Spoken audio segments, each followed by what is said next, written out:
What do you see from Miami's defense that could give you guys trouble? Yeah, they're really athletic, really physical up front. The D-line, the front seven, the linebackers are really good football players. That's not a discredit to the back half because they're really athletic. They can run back there too, but I think the guys that they have up front making plays, active, they play hard, they're physical, they're really well coached. I mean, they got one of the best of all time as one of their D-line coaches with Jason Taylor. So those guys up front jump off the tape when you watch them. We're going to have a plan for those guys. And I know everyone talks about wanting to leave the program in a better place than they found it, but when you look at guys like Jaden and Jalen and what they've been able to do, a lot of young guys that, you know, they'll be probably trying to coach up into roles next season, and then obviously you'll have other additions here and there. But what do you see as their mission going into this last game to put a cap on, you know, very successful careers? Yeah, I think more than anything, like those guys are crazy competitive and they want to win football games. So they're going to go in there and do everything they can to help us win. And they're so driven, and the leadership that they have. Like, we haven't had a better leader on offense, in my opinion, than Jalen Knoll. What that guy's done for our football program, our offense, for me personally, it's invaluable. And I get, you know, it's going to be hard for me to watch him not be here every day anymore because he's such an awesome guy to be around. So just what they provide for the offense, what he provides, he talks to those guys after every practice. He's an emotional leader. He's behind the scenes, he does it all. So I think for those guys in this game, just go out there and make sure everybody sticks to their process. Jalen's one of the few guys that we had that played in that Cheez-It Bowl in this game 4 years ago and knows what it's like to come up a drive short like we did in that game. So every drive matters, and I think he's more driven than ever, especially after last Saturday. What does Rocco Becht coming back mean for Iowa State's offense in 2025? Yeah, I think when you talk about the leadership that we're losing with Jaden and Jalen and Hufford, he's going to have to be the driving voice and the driving leader behind the offense.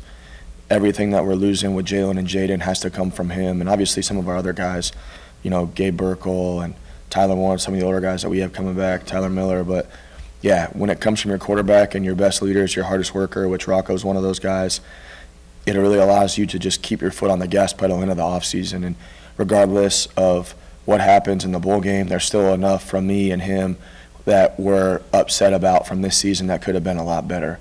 And there's a whole lot of different ways we could be more efficient, more explosive, and how can him and I and our offensive staff and our players put our heads together and know, like, we have to raise the standard on offense and we have to be better. And it's whatever happened, it wasn't good enough this year, and it's going to start with him and me and the coaches and the leaders that we have on offense.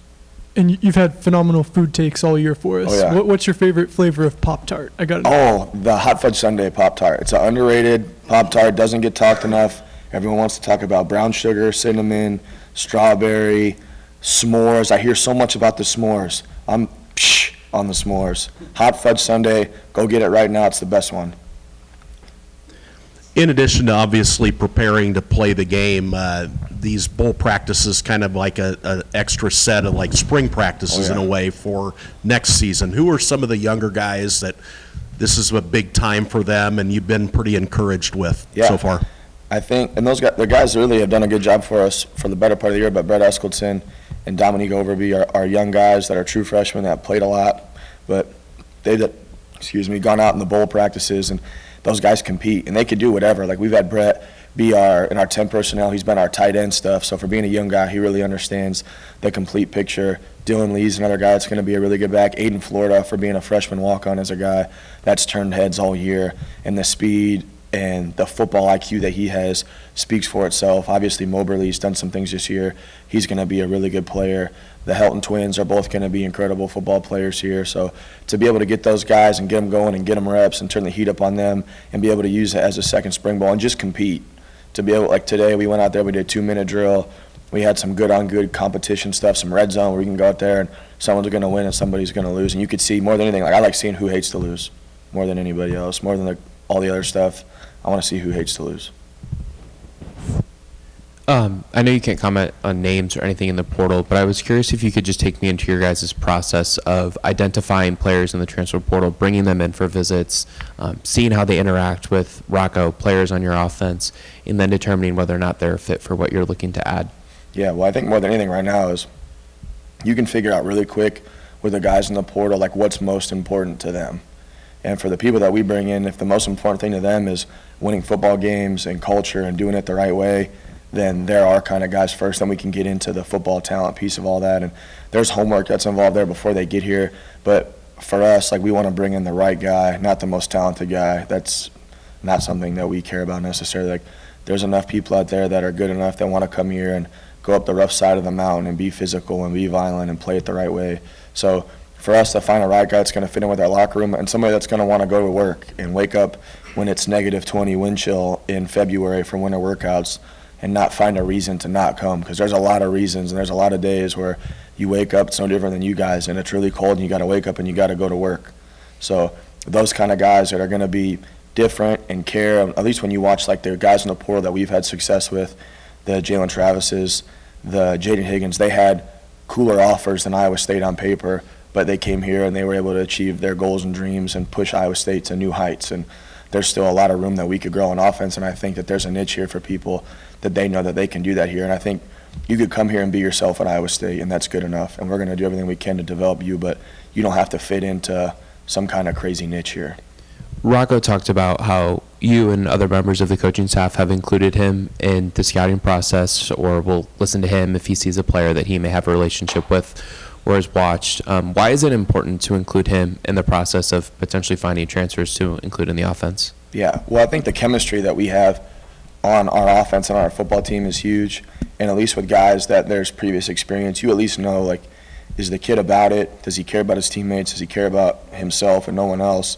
So when you hear about that from the players, because they're not going to lie to you, there's agents involved now, and there's all sorts of different variables and people that have opinions on things that aren't involved in the process of playing football. So at least when it comes from the players, and you could talk to even like previous teammates, previous high school coaches, coaches that have left the school that used to coach them, finding as many ways as you can get honest opinions on kids and players, no different than when you're doing job interviews and things like that.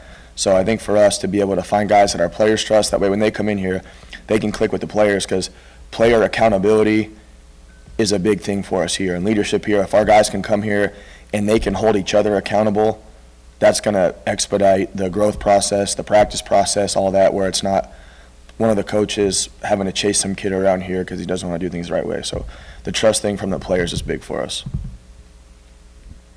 There are no reported opt-outs here at Iowa State. Just what does that say about the culture that's been established here and seeing the season now?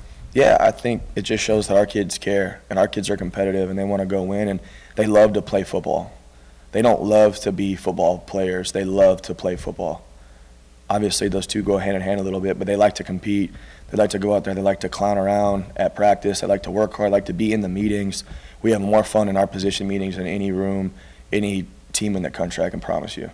You come in and you watch Iowa State position meeting. We work really, really hard in there, and we have fun, and we cut it loose, and we enjoy each other's company in there a lot. So I think our guys aren't excited to start the off season because it's been such a special season here, and there's one more chance to go out there, and time is so valuable here. And our guys, you know, when you see the guys that leave, they miss being in the meetings, they miss being around the guys, they miss just all the things that come with being a football team. Not a lot of guys miss, you know, putting your helmet on and going and playing football. They just miss being around each other and being a teammate, and our guys take a lot of pride in that, which is fun to watch.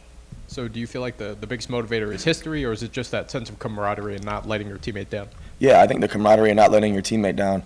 Everybody here, walk-on, scholarship, recruited, whatever, has a role on the football team. Graduate assistant, offensive coordinator, defensive coordinator, whoever it is, everybody's got a role, and none's more important than the next. So I think what makes Coach Campbell so awesome, and he does a good job of providing a role and making everybody feel really important. So it doesn't matter if you're a scout team guy that's a 4th or 5th year senior playing scout team, your reps matter here, and we need you to have a good day today on scout team. And if your job is to be the boundary 2 on kickoff, like it's the most important thing in the world to that person.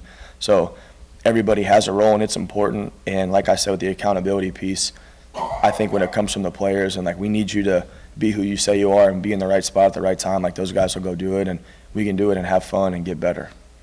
Just touching on the history piece a bit, you guys have made plenty already this season, but just from your perspective, being a guy that's been here since the beginning of this rebuild almost a decade ago, what would it mean to see the number 11 in the win column for you guys? It would mean a lot. Obviously, it's something that hasn't happened here before, which, like you said, we've hit on a few of those things, but it's a chance to end the season on a win more than anything. And I've been here for a long time, and there's been 2 times where we walked off the field as a winner with the Liberty Bowl in Memphis the first year and then the Fiesta Bowl. And it's just, at least for me, like I told you guys before, like I hate to lose. The Memphis game, the Liberty Bowl game from last year drove my whole offseason. It drove me absolutely nuts. I hated it. I'm still sick about it. So I know depending on what happens with this game, good or bad, there's still a lot that we can learn and grow from. But I think to be able to go into the offseason after winning a football game, obviously it provides great momentum. You have 11 wins.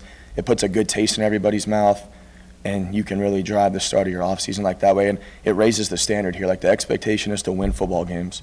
The expectation is to be in a 10 and 11 win football team every single year. And when it's not good enough. So when you draw the line in the sand with your young guys like that, that drives into the next offseason. Like, we have to find a way to be better than last season. Like, you can't just go into the offseason and be like, yeah, we had 11 wins last year. Like, we're good enough to just go through the offseason. Like, no. Like, we have to be better next year than we were this year. And it starts with all the players and drawing a line in for what our standard is. And we have to continue to elevate that. But when you have 11 wins, that's a pretty high standard here. And it drives the work ethic of everything else throughout the offseason. Thank you, Coach. Yeah. Yep, thank you guys.